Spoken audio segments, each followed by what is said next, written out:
based on everything that's going on today, we're going to take a little bit of a different look and see how we can use Power Platform to help your business goals reach the agility levels that they need to do.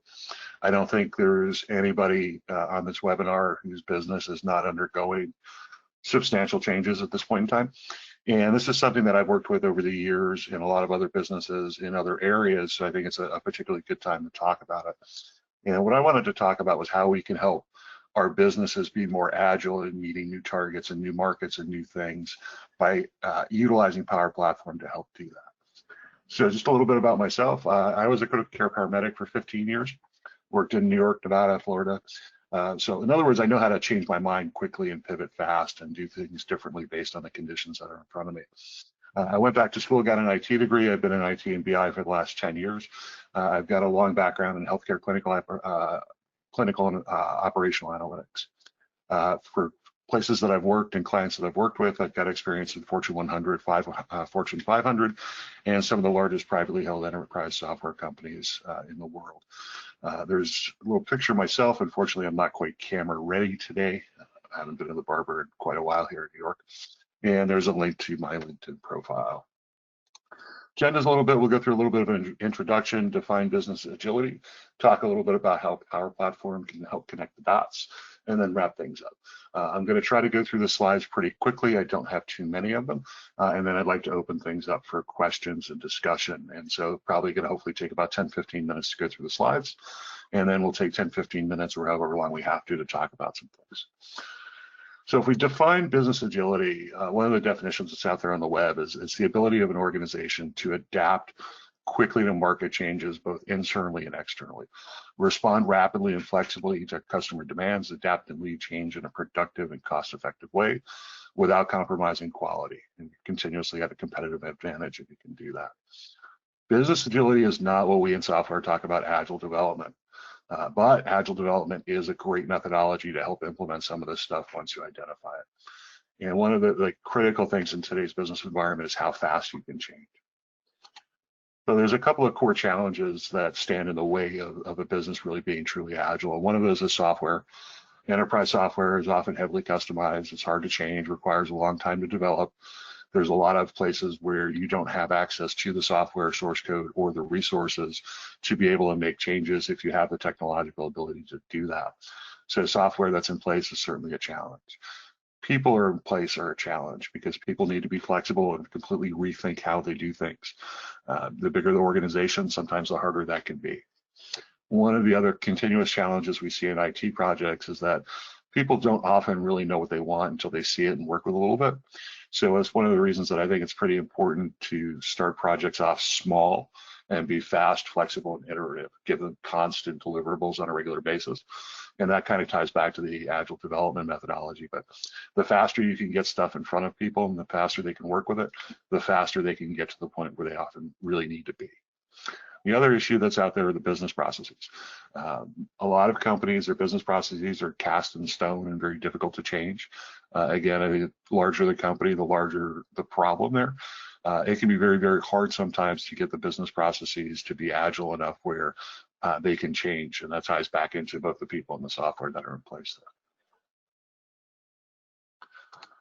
Why is Agile good? One of the interesting statistics that's out there is that 80% of analytics insights will not deliver business outcomes through 2022. And that's a quote from Gardner through the Designing for Analytics websites. The rapid changes in business environment are often driven by the most immediate needs. And if you look at the things that have been happening lately in your environment, things have to change fast and the requirements can be quickly identified. The smaller, faster iterative projects that get the project in front of the business faster, providing fast feedback on what works, are more likely to be successful. Rapid shifts in the business environment come to make the organization come to agreements more quickly than they never could before. In those even larger companies, you often see sometimes there's some back and forth between priorities between departments. Sometimes there's some back and forth between different needs. And when things are at a crisis level, it's a lot easier to get people to agree on what's the most important thing they need to get done soon. So having really clear requirements and having the very minimally viable products are often a lot more successful than the larger big bang projects because there's less pieces to come together and you can get things in front of people faster. And of course, you know, you have to have the obligatory in these trying times commercial. But we've never had the need to pivot harder and faster than we do today. And that's why I think this is a really important topic that really lets IT come to be part of the core critical business processes, and how can we really support the business in ways that we've never done before, in a speed level that we've never done before. And those are things that I think today are just really, really important. For those of you that aren't familiar with the entire Power Apps platform, basically you've got the Power Apps section, which is a rapid application development environment. And you really can use Power Apps to build applications, depending on the complexity level, in hours or days, if not weeks, that you can't do on other platforms. You've got the ability to tie in all kinds of data sources. Power BI is your reporting and ETL, ELT. And one of the reasons that I really want to touch on Power BI a little bit is for rapid BI and reporting projects, Power BI's built-in ETL or ELT tools are something that can really give you a leg up on building faster projects. Power Automate is a great tool if your organization has it. It lets you tie in events from basically hundreds, if not thousands, of software applications and custom API development to trigger events in your other applications. Power Virtual Agents is something I haven't really used before personally. I'm not a huge chatbot person, but apparently from what I hear, it really enables faster chatbot development. Like I said, I personally don't have any experience with that particular product at this point. So one of the kind of interesting things across all the places in the Power Platform is that they're all built from the ground up for simple low-code integration. Most of the pieces of code that go into Power Apps, Power BI, Power Automate, not so much Power BI, but Power Apps and Power Automate are a kind of unique expression language, which is vaguely similar to the expressions languages in Excel.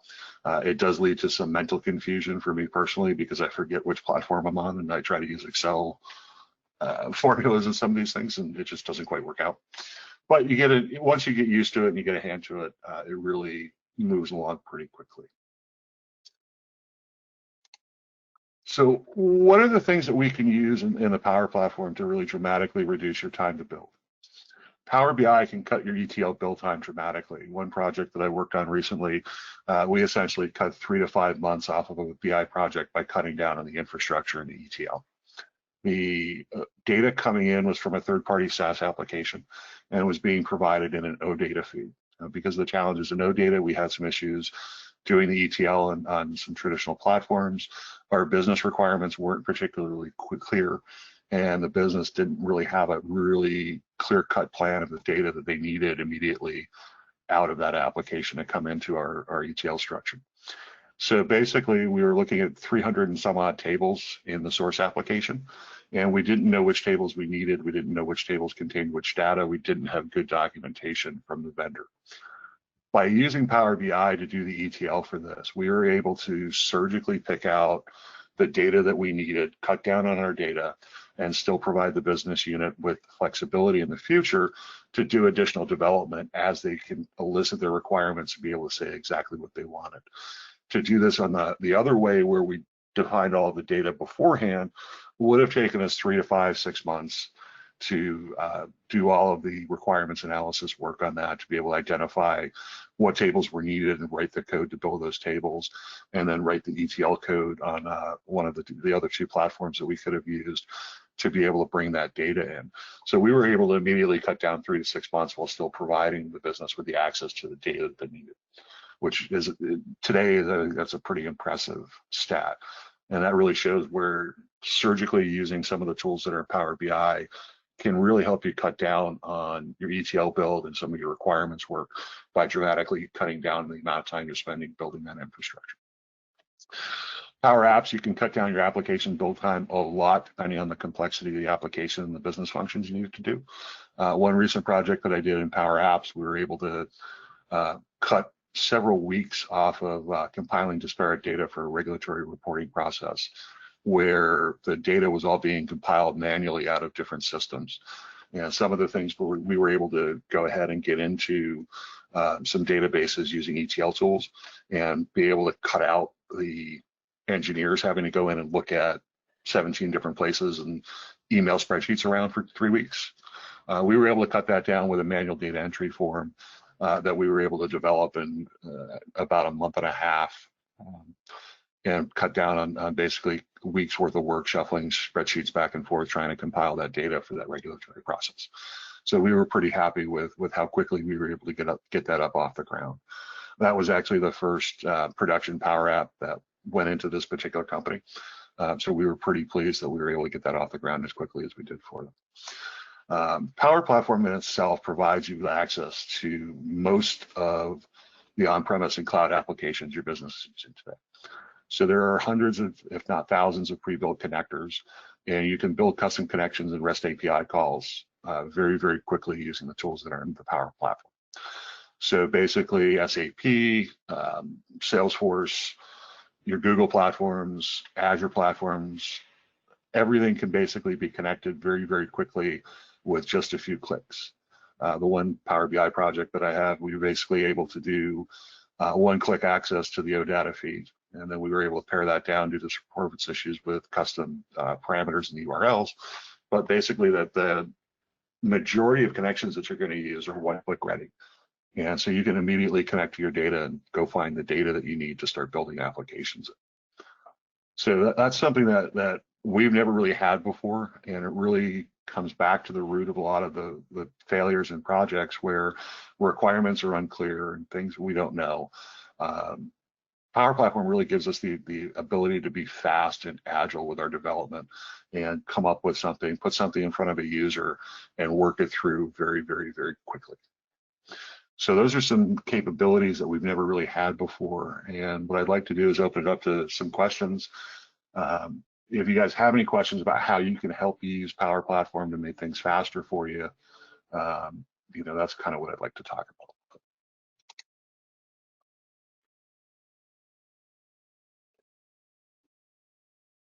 Crystal, can you handle the questions? Let me see if you don't have any as of right now. Maybe some people are still typing. Do you see where the question panel is on your right-hand side? Yep. Yeah, I got it now. You don't have any as of right now, but maybe we'll give like a few more minutes for you guys to get some questions in.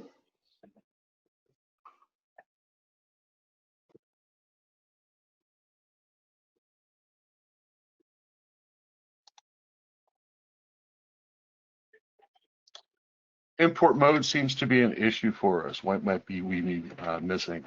With import mode, probably the most critical things that you need to look at is consistency with your data, and that your data set is clean and coming in correctly. Most often when I see issues in import mode, it's because there are, one thing that's important to remember with Power BI is that when you're working in the query editor, you're only looking at your top 1,000 rows. So when you go and look at your top 1,000 rows, if your top 1,000 rows are one data type, but then row 1001 is a different data type or has data in it that it can't come into that type, that's one place that I've seen issues with import mode. The other place that you see some issues with import mode is any place you have inconsistent escaping of your data fields. So one of the places that it's really, really common is if you look at longer free text fields, you often have either quotes or single quotes or double quotes that have been typed in by users, and that has a tendency to give you issues with your import process.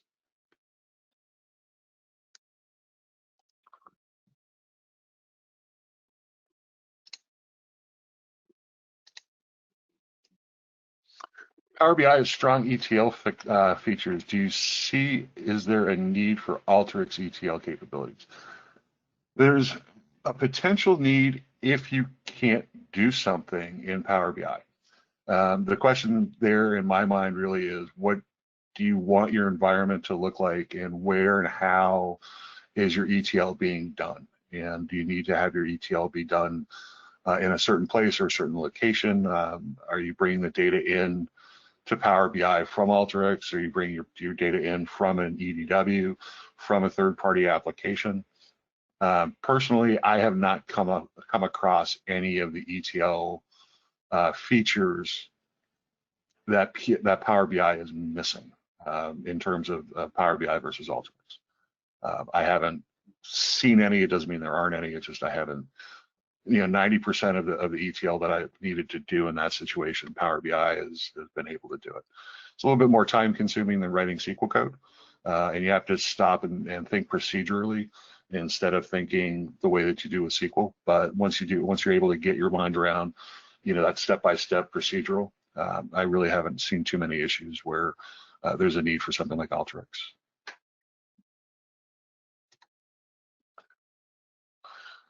Is time reducing the principal benefit of using Power Platform?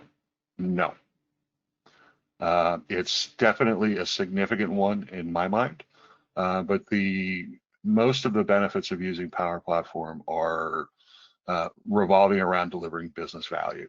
So you're able to custom code things that you normally would not be able to do. Power Platform is really, really good at custom, small, little one-off applications at the department level. Or even the enterprise level, but typically most of the enterprise level software packages, the requirements are a lot more robust than you would want to build out. I mean, if you think about doing something like Workday for HR, you're probably not going to want to replicate the functionality for that in Power Platform. But when you look at a smaller department application, if you're looking at something for, let's say COVID-19 exposure tracking, where you want to monitor temperatures, or you have some department process that could really use some automation. It's really being able to extend the automation and software functions down to the department level that may not have had it before, if that makes a lot of sense. And you can actually do that quickly. So it's a nice little set of features to have there.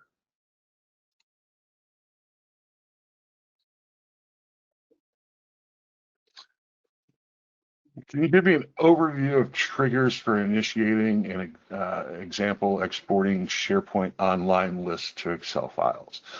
I can. The question, the biggest question is, if you have it in a SharePoint list, why do you need it in Excel files? And think about that. One of the ways that you can do that is you can go into the UI of Power Automate, and you can set up a monitor for that SharePoint list and say, okay, if an additional row or additional 20 rows, or if a value is X, then you can export that SharePoint online using Microsoft Power Automate. Unfortunately, I don't have the time today to go in to do a one-off example on that, but we can try to follow up and point you to some resources where you can do that.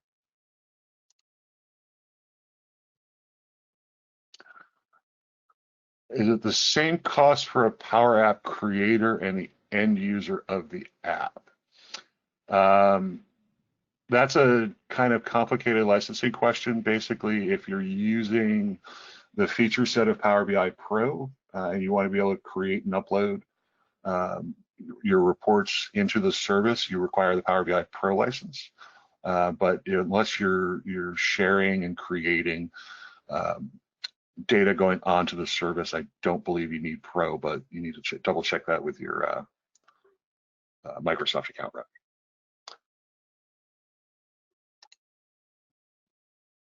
What does the cost model look like? That depends. It gets into intricacies of whether or not you need the features of premium capacity, which are far more expensive. The Power BI Pro licensing, last I knew, was $5 a month, and there are some Power BI access features that are included with an E5 license. Unfortunately, costing, we really need to get into some more specifics about your deployment to really get a good idea. Can Power BI ETL process be scheduled? Yes, they can. You've got two choices in there. You can either refresh your data set based on the data set, or there's an additional option on the premium tier of doing data refreshes in a data flow, which is a little bit above a data set. So you've got two options there. They can be scheduled by the week, by the month. The amount of time that you can refresh something, the number of times you can refresh a data set within a specific period of time changes. So you may need the premium capacity based on the number of refreshes that you're trying to schedule.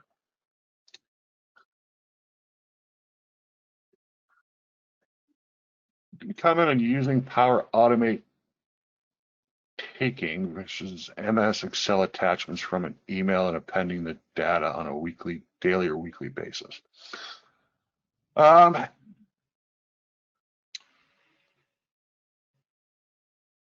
would recommend against that because you've got it gets difficult to keep track of how many times you're getting the email. So what I would, if you're looking to append rows from an Excel attachment into an email, what I would do is try to focus on that a little bit backwards and look at appending it to a master file. And so that, basically work off of the file and not necessarily the email. So you can set up a Power Automate rule where you can save the email attachment with a certain name and then basically go ahead and append those rows that way.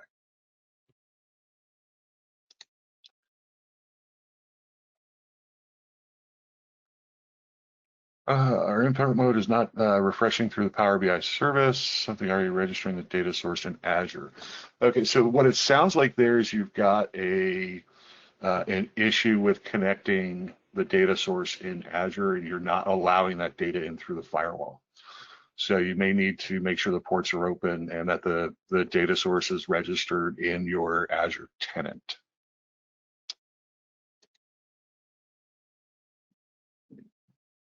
For Power Apps, what database do you use the most or find most useful? SharePoint, List, CDC, or Azure?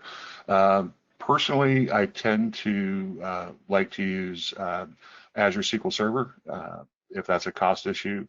I also use SQL Server on-prem quite a bit because there's a lot of capacity out there in a lot of clients. So I tend to use either the Azure SQL Server if I don't have sufficient databases stood up on-prem. If we've got plenty of database capacity, I'll tend to use the on-prem stuff.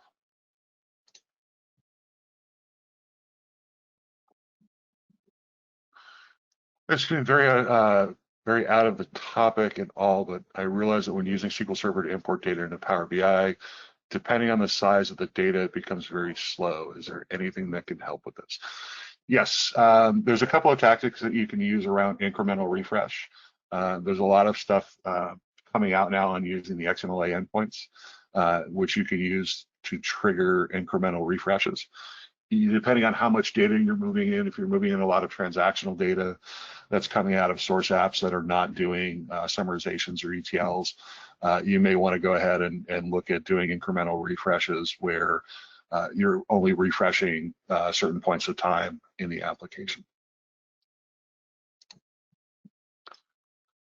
999 Power BI Pro, yes. However, it depends on what your licensing agreement is. I know that some of the E5 licenses, it's $5 a month.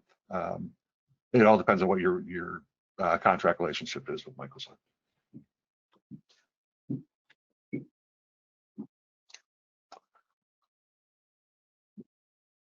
Want to sync data from Salesforce into a table in Redshift. Is this possible? And what does the cost model look like if I just do a daily refresh? I don't know why you need to do that with Power BI. You would want to use the ETL tools available from AWS to get your data directly from Salesforce into Redshift. And then you can pull your data from Redshift into Power BI.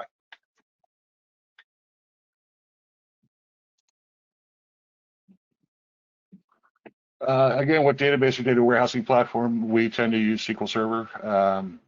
There's a variety of them out there. It really kind of depends on what your particular use case is and what you're trying to do at the end of the day.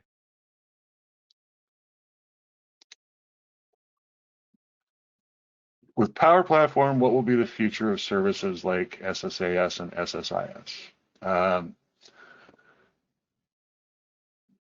I don't think that that's necessarily tied just to Power Platform itself. I think the question is, what does the picture look like with Azure Data Factory and the rest of the tools? So it becomes a little bit of a surgical discussion of what ETL do you want to do in the cloud and Power Platform? What does your environment look like?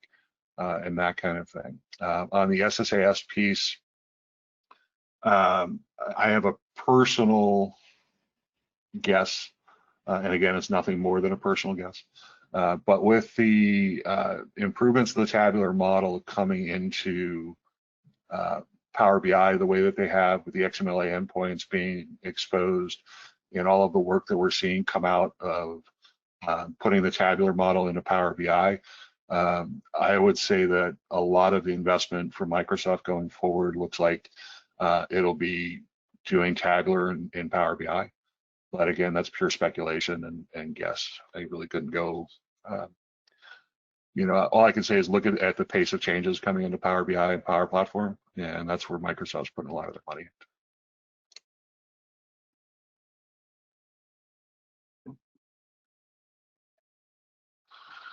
Performing ETL with Power BI and XML files seem to highlight a lot of duplication in columns and information across tables. Is there an easy way to blow out the XML structure to reduce the amount of information duplication? I guess that depends on your definition of easy. XML files, the complexity of your schema in XML may change that. The other option you've got there too is you may want to consider some kind of Python scripting that handles XML with aplomb. Python does XML really well, and there is the opportunity to run Python scripting in the Power Query module.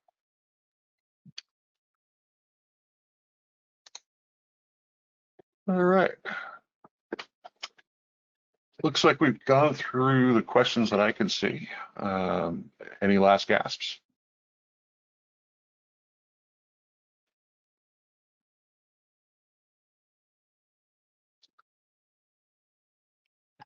Crystal, any last questions or anything you want me to hit? I don't see any more questions coming in through the chat. That looks like everything here on my end. Everyone's saying thank you. All right, perfect. All right, thank you so much, Chad, for hosting this webinar. We greatly appreciate it. As for anybody else with the question of when you guys will have the recording will be sent out tomorrow around noon Eastern Standard Time. So please look for that in your email box. If you guys want to view any of our past webinars, please feel free to go onto our YouTube channel at Pragmatic Works and go under the free training playlist, and you can find them all there. If you guys have any questions for Chad or myself, please feel free to email us or reach out. We'll be more than happy to help. If you guys are interested in our Power Platform remote services, I will drop the link in the chat so you guys will be able to click on that and view that from there. Thank you guys so much for joining us. I hope you guys have a wonderful rest of your Tuesday. Again, Chad, thank you so much for hosting. We greatly appreciate it. No worries. Have a great week. Any questions, feel free to reach out. Thanks. All right, no problem. Thank you.